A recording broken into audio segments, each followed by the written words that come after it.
Figure it out. Hello, this is Adam Koralik from Figured Out Productions. The following video is a video of some kind, and I hope you enjoy it.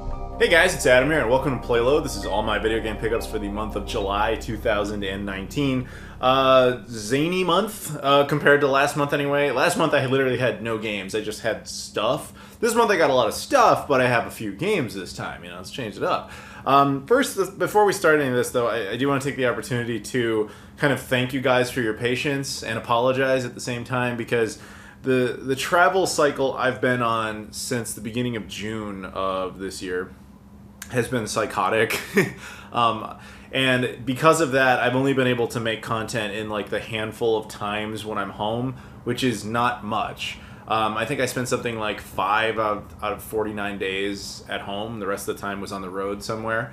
And so yeah, that's in those times is when I would have to film anything, including right now when I'm at home for a little bit before I go back on the road. I'll spare you guys the details of that though, but suffice it to say, I was kind of all over the place. And speaking of which, I will be a guest at the Missouri Game Con in St. Louis on August 3rd.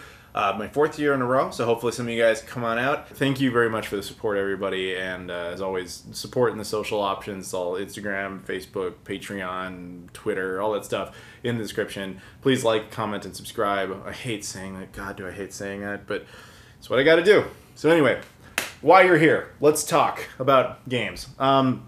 Yes, so I did pick up some games this month. First and foremost, one of the first things I got was this. This is a Nintendo Switch game called Tiny Troopers XL Joint Ops. I had never heard of this. My buddy Rob actually gave this to me. This was a, according to him, a rather low print run game, but not something through like limited run games or anything like that. This was just a game that came out normally, but in very small quantities. I guess he bought it at Walmart. He said that, you know, he found a couple copies, so he picked one up for me because he figured it would be a rather uncommon game down the line. So thank you very much, Rob, for doing that. Then, a couple of just random holdovers here. So, I used to have a Best Buy Gamers Club Unlocked membership, which sadly, I no longer have. But before it expired, what it basically was anything that was retail at Best Buy as far as games go, you got 20% off of retail. So if a game came out for 60 bucks, you were only paying 47. It was a good deal, which is why they don't do it anymore. So as mine was expiring, I pre-ordered a whole ton of games because you don't have to pay for them until they're coming out, and then you can make the decision if you're really going to keep it or not. And what ended up happening was I pre-ordered this, Super Mario Maker 2. So I got this for 47 instead of the 60, which was nice. Haven't opened it yet because a buddy of mine said he might be getting me a copy of this for free, so we'll see. But either way, I've got Super Mario Maker 2.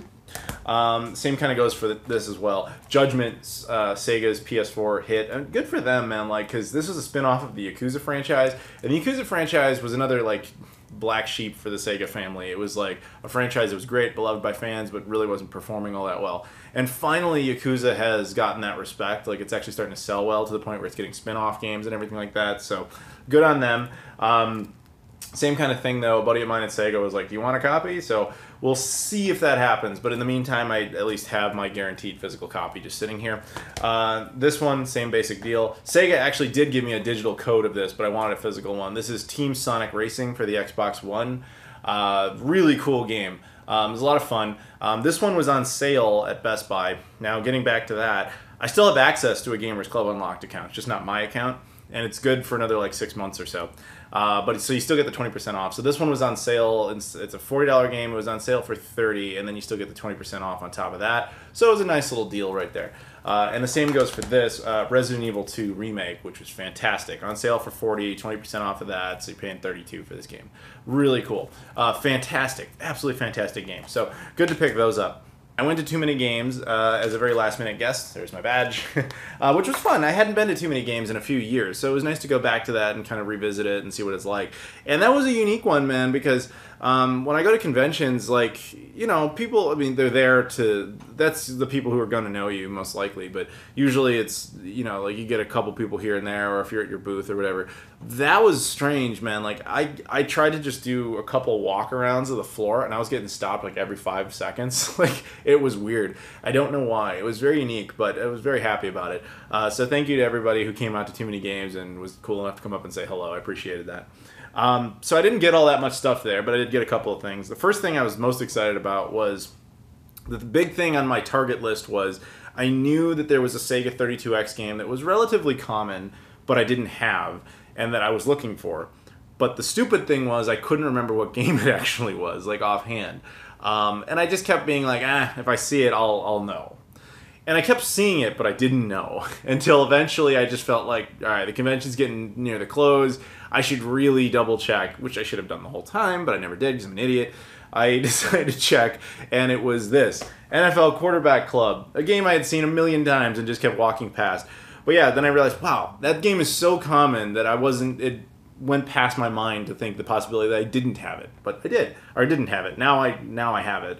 But yeah, NFL Quarterback Club, whatever. Certainly not a game I'm actually going to play or enjoy in any capacity, but now I have a nice complete copy for the collection.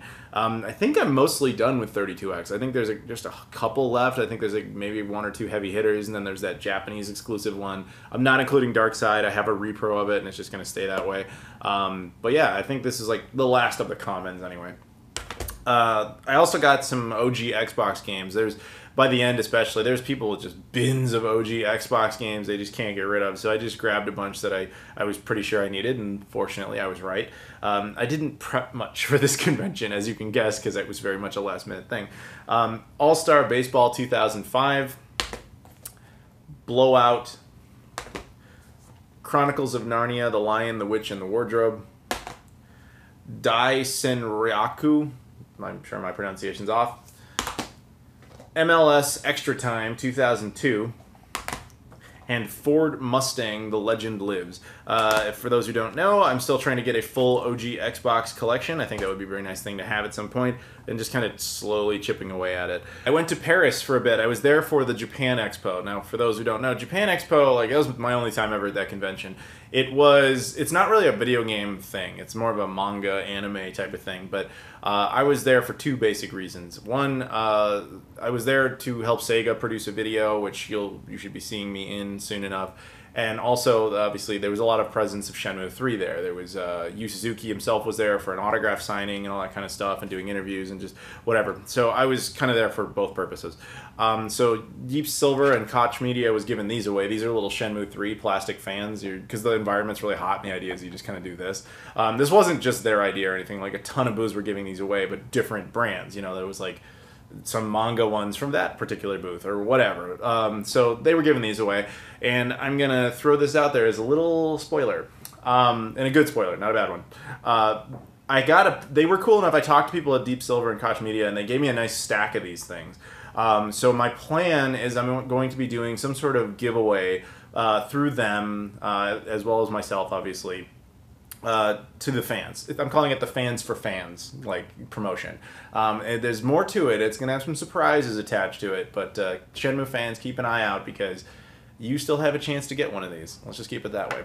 And going along the lines, of course, of Shenmue, the other thing that was there was Pix and Love. Now, Pix and Love made this. Pix and Love does a lot of... They're a French company that does collector's editions for Europe, and usually very limited quantities. They actually made this a while ago. This is the Shenmue 1 and 2 re-release for PlayStation 4. They also did an Xbox One version. Now, I actually have both of those already. But they were basically selling off what was left of their inventory, which was only like 10 copies. I actually asked the guy to check and see exactly how many they had, because I wanted to tell people online, like, hey, if you never got it, like, here's how many they've got, whatever. But I ended up buying one, because they were still retail. They were actually probably sub-retail from what I recall. And now, this one I intend to open. I had two that were sealed, and I'm just going to leave them that way. But this one was I'm going to open up later and be able to get access to all the goodies inside. That's really the only reason I picked it up. That was very much an impulse buy, because I just needed to get something, you know what I mean? And so that was all good. So Japan Expo was a lot of fun. And back in New York, when I eventually got there, one of the things I picked up was I went to Videogames New York. My buddy Dan, who runs the place, said, swing on by, I have some stuff for you. And this is what he hooked me up with. It was 3 brand new Dreamcast games. I'm not going to talk much about these, A, because I haven't played them, but B, because I'll be doing individual videos on each of these. So these are brand new games, just released. We've got Captain Tomaday, Magic Pockets, and Armed 7. So keep an eye out. I will have individual videos on each one of those. So thank you to Video Games New York for that. And speaking of Video Games New York and the Dreamcast, sort of, I have a Dreamcast in front of me. Now, Video Games New York at one point actually loaned me a Dreamcast that had native HDMI out on it. It was using a board called a DC HDMI. It's a custom installation. I did a video on it and everything. You can check it out. But I did not have one of my own. Now, Castlemania Games actually sent me the board and said, like, here you go, have fun with it. And I showed you guys the board, I think it was in the last month's PlayLoad. Well, when I went out to San Francisco, one of those times, I was able to hang out with my buddy Jesse. Now, he's actually able to install and mod and do all that kind of stuff that I can talk about, but I can't actually do. So he was like, yeah, bring it by and I'll install it. So sure enough, he did. So this Dreamcast has been now custom fitted with the DC HDMI board, and he did a fantastic job. It's a very clean installation. It was his first time ever doing the mod, and he did it beautifully. It was absolutely astonishing work. So if anybody out there has a DC HDMI or any other just kind of stuff that either needs repairs or modifications, that kind of thing, Jesse's your guy. Like, I'll put a link in the description to like his email. Contact him. He's super passionate about it, so he'll usually give you a pretty good discount on stuff as well on the labor aspect of it. So yeah, I'm gonna put the link in the description to his email. Contact him if you need anybody to install stuff like that. So thank you again, Jesse, for doing that.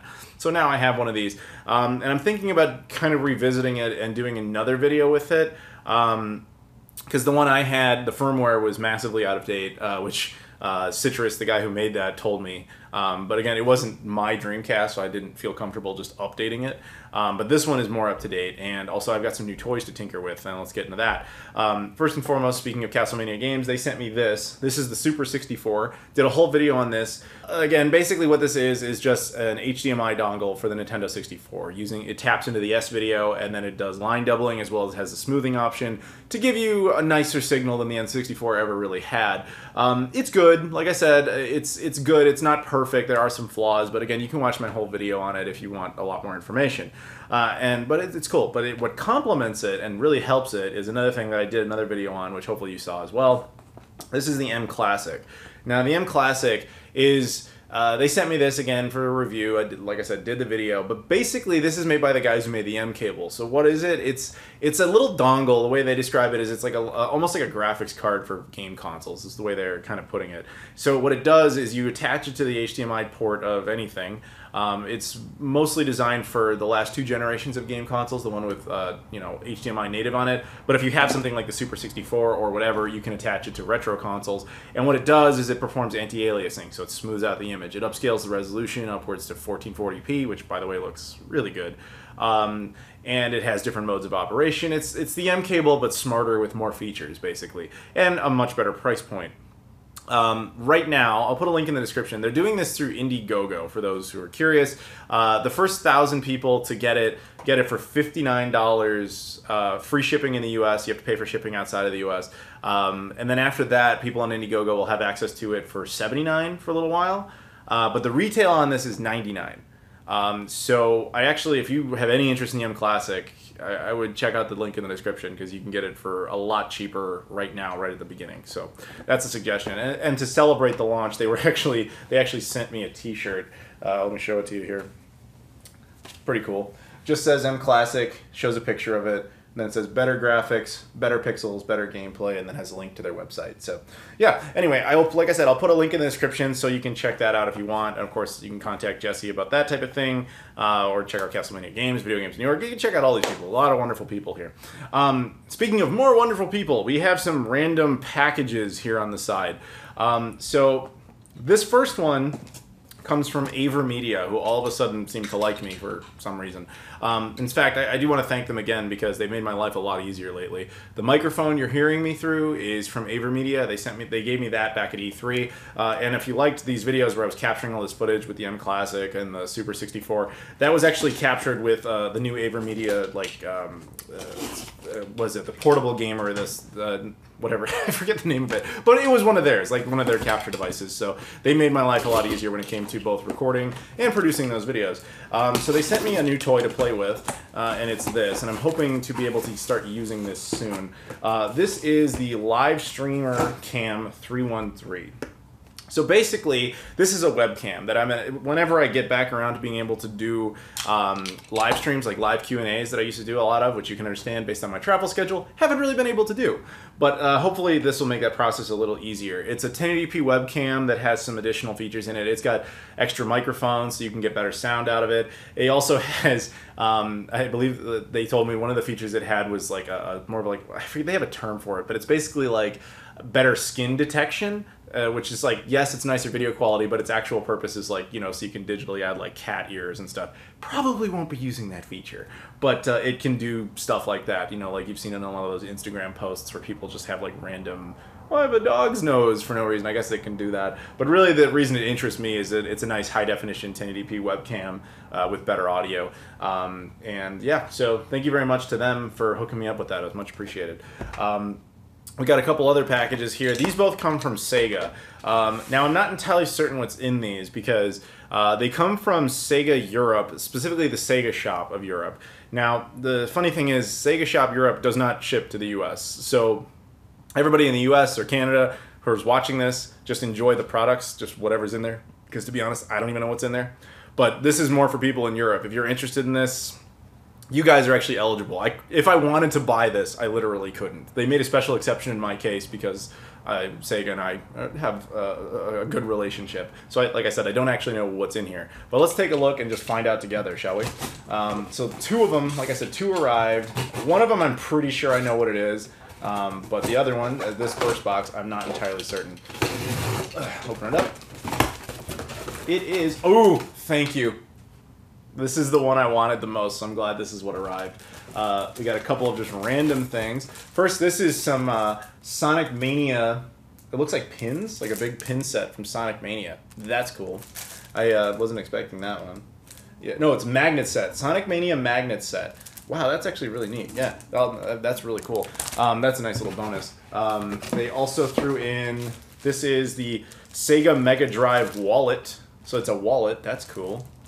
Like I said, I had no idea what was really going to be in here except for one item, and I was only hoping that that item was here because, like I said, the other half of the packages haven't arrived yet. So this one's safe, which is nice. Yes, here it is. Shenmue hat. This is a hat basically just to celebrate the re-release of Shenmue 1 and 2. This is like the one of the first pieces of official Shenmue merchandise sold directly through Sega other than the re-release. Like in a long time. So yeah, it's just it's basic baseball hat, but it has like, you know, it has the dragon logo on it, the Hazuki dragon. Well, it's not the Hazuki dragon, but you know, one of the dragon of the Phoenix mirrors, as well as this design down here of the dragon, and then it says Shenmue on the back. So very cool to get that. I'm super happy that that's the one in there. And then of course it's just an order form for it, Sega Shop, of course. But again, they only ship to parts of Europe, so keep that in mind. Sorry to the rest of my fellow North Americans. And then there's this thing. Geez, like, what's the best way to open this? Let's try it from up here, maybe? I know what this is, but I also kind of don't know what this is. If that, you'll see if that makes any sense. Let's open it from down here as well. Slide across. I don't want to damage it because, again, I'm pretty sure I know what it is. And if I damage it, I will be very upset with myself. Oh, I didn't damage it. Good. Alright. They sent me this, a framed Altered Beast poster. I think that's pretty cool. Yeah, just some nice Altered Beast artwork. Yeah, in a nice case. That's pretty cool, man. You know? So, wow. Thank you. Yeah, I'm going to have to see if I can figure out where to put this, because that's pretty cool. So, thank you very much to Sega for hooking me up with a bunch of these cool little goodies here. Thank you to Aver Media for this. Thank you to Marseille Inc. for hooking me up with the M Classic, Castlevania Games for the Super 64. Thank you to my buddy Jesse for doing that installation, as well as Video Games New York for that stuff, and my buddy Rob for that game, and of course Too Many Games for letting me be a guest, and all that, and everybody at Japan Expo. It was a great time. So, thank you guys very much for watching, and I'll see you all later. Oh, and please like, comment, and subscribe. God, I hate saying that. I hate saying it so much, but please, I really do appreciate it. Thank you very much. I'll see you all later.